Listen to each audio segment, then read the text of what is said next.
Hey, Troy, Champion Plumbing out of Eagan, Minnesota. Here doing a kitchen faucet replacement. This is the old one. You can see the sprayer.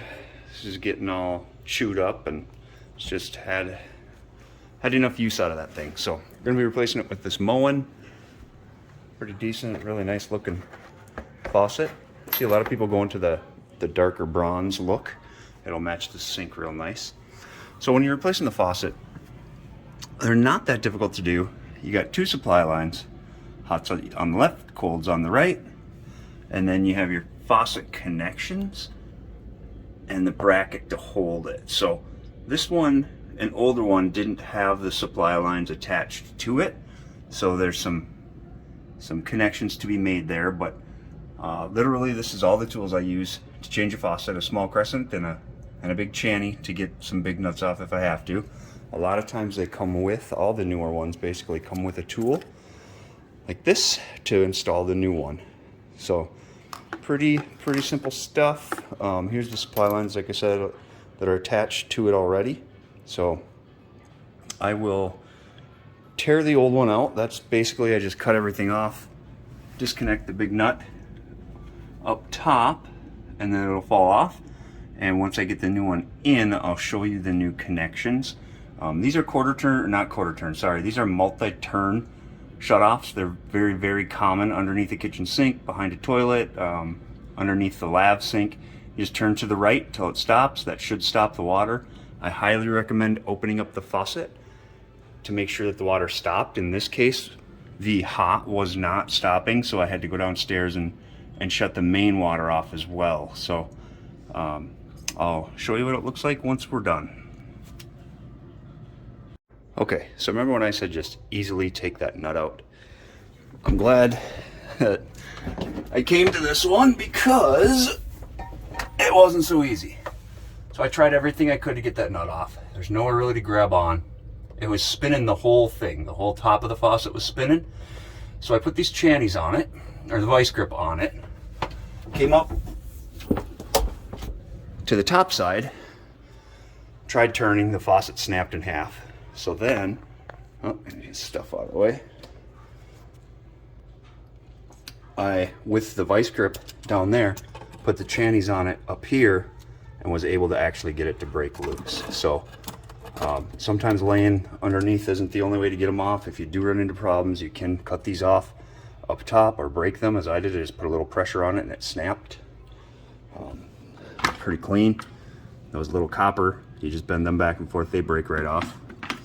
Then locked it in down there, and now I'm almost got it off, so I can get her cleaned up and put the new one in. So these are the only four pieces that come with this faucet. You got the weight,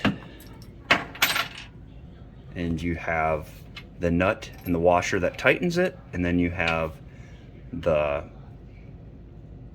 little plastic smooth piece. You have to put this on. It protects the hose protector. There's the word I was looking for. So you put the weight on. This is all before we take that cover off. You put the weight on, and then you put your cover on to make sure you protect the hose when they're pulling the hose in and out. So I'll show you upside down here in just a minute. So I dropped the faucet in the hole, got her nice and straight. Keep the handle in the off position. I want to make sure it looks good. These are very easy to put together, pretty self-explanatory.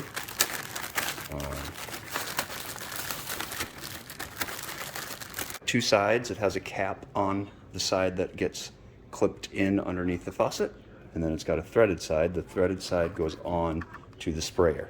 A couple things with this: I highly recommend you connect the sprayer to the hose before you start feeding it through the hole. Otherwise you could drop it through, not that I've ever done that before. And leave this cap on while you're dropping it through so you don't get any debris. There's just a little rubber washer on there that seals everything up, so you want to make sure you keep it clean. Well, as always, right, keep everything clean, especially the rubber washer connectors, because they don't have, you can't tighten them up to stop them from leaking. If you wreck that washer, you're in trouble. All right, so we're up underneath. You got the three hoses coming out: your hot line, cold line, and your sprayer connector. I've got this brass is where we're going to put our washer and our nut. It's also where the sprayer hose is coming out. So the sprayer hose connector in this faucet, I'll take the little rubber washer off, or the protector off, push it up in there, it'll click in, and it's good. Remember to put on your faucet protector right there. It's also that little piece right there. Make sure you put that on and the weight on before you clip this in. The angle of this video sucks, but this is important. So with this faucet, you actually have to put all of those on the line before you clip it in. So I've got the washer, the nut, and the line protector all on there before I make the clip connection. So I just clipped it in, and it literally, you just push it up and it'll clip. It makes a little snap sound and it's good to go. I have all of the 4 things that came with this faucet on the line. The washer, the nut, the line protector, and the weight are all attached.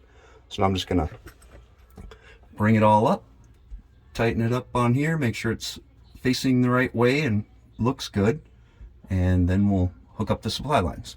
Right, again, this is probably the perfect faucet replacement to show people because of all the one-offs with it. Couldn't get it apart up top. This one comes up on the, hot's on the left, but how do you know which one's the left looking at this? It's just kind of backwards. So one way to always determine, you want to know, right, which one's hot.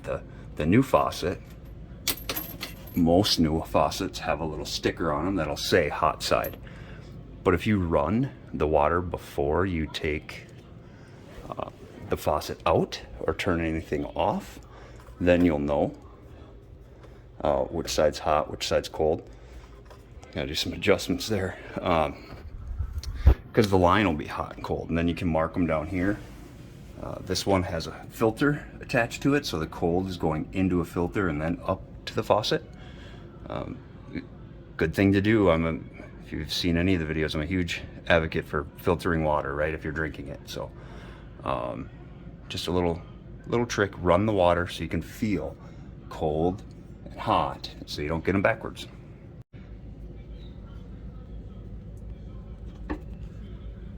Another thing with faucet supply lines, they have washers at the bottom of them. Any washered supply line, you only tighten it hand tight and then give it about a quarter of a turn. You can see this old one, they had Teflon tape. Maybe you can't see, but Teflon tape on it. You don't want to do that. It'll give you a false sense of tight. So if it's a rubbered fitting, you don't tighten it up really tight, and you don't put Teflon tape to help you. Okay, we are all done. One thing you want to make sure is it turns side to side evenly.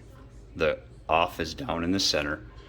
Obviously, you make sure your hot's on the left and cold is on the right. This one, again, pretty much everything that did go wrong, so that's fantastic for you guys to see. I ended up getting rid of that filter because everything in line, everything I was hooking up with all the fittings that they had in there, it ended up leaking. Everything you touch, something else started to leak. So a quick conversation with the homeowner, and now the supply line is going directly to the shutoff valve, which as a plumber we love to see, and everything's good. So if you have a faucet and you don't feel comfortable doing it yourself, give us a call. Or any other plumbing needs, Champion Plumbing out of Eagan, 651-365-1340. Look us up on the web, www.championplumbing.net, and click that subscribe button.